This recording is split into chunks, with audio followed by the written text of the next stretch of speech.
ಕರ್ತನಿಗೆ ಸ್ತೋತ್ರ. ಒಂದು ಸಣ್ಣ ಹಳ್ಳಿ ಬೆಟ್ಟದ ಪಕ್ಕದಲ್ಲಿ ಇತ್ತು. ಹಳ್ಳಿಯ ಜನರು ಪ್ರತಿದಿನ ಬೆಟ್ಟದ ಮೆಟ್ಟಿಲುಗಳನ್ನು ಹೇರಲು ಹೆದರುತ್ತಿದ್ದರು, ಏಕೆಂದರೆ ಅದು ಕಷ್ಟಕರವಾಗಿತ್ತು. ಆದರೆ ಜಿಂಕೆಗಳನ್ನು ನೋಡಿದಾಗ ಅವರು ಆಶ್ಚರ್ಯಪಟ್ಟರು. ಜಿಂಕೆ ಎಷ್ಟು ಎತ್ತರದ ಬಂಡೆಗಳ ಮೇಲೂ ಚುರುಕಾಗಿ ಭಯವಿಲ್ಲದೆ ನಡೆಯುತ್ತಿತ್ತು. ಪ್ರವಾದಿ ಹಬಕ್ಕೂಕನು 3:19 ಈ ರೀತಿಯಾಗಿ ಹೇಳುತ್ತಾನೆ, ಯೆಹೋವನೇ ನನ್ನ ಬಲ, ಆತನು ನನ್ನ ಕಾಲನ್ನು ಜಿಂಕೆ ಕಾಲಿನಂತೆ ಚುರುಕು ಮಾಡುತ್ತಾನೆ.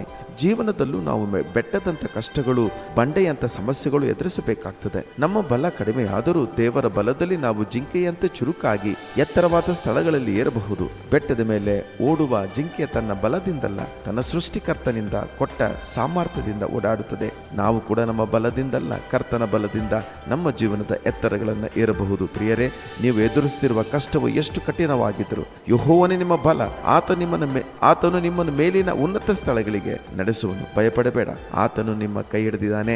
ಈ ದಿನ ನಿಮಗೆ ಮತ್ತು ನಿಮ್ಮ ಕುಟುಂಬಕ್ಕೆ ಆಶೀರ್ವಾದವಾಗಿರಲಿ. ಆಮೇನ್. Praise the lord.